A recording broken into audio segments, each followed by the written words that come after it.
Step 1. Red light correction. The red light outlet is here. Panel click laser to shoot.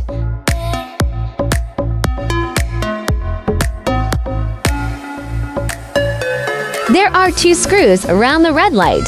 Loosen the 2 screws around the red light. Rotate the light outlet to coincide the red light with the point. Tighten the screws after adjustment. Step 2. Galvo head optical path correction. This is the Galvo head for light output. Stick the transparent adhesive tape under the Galvo head. After sticking, press it tightly.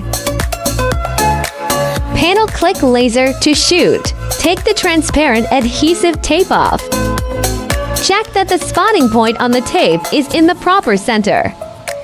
If the spotting point is offset, adjust these 2 screws.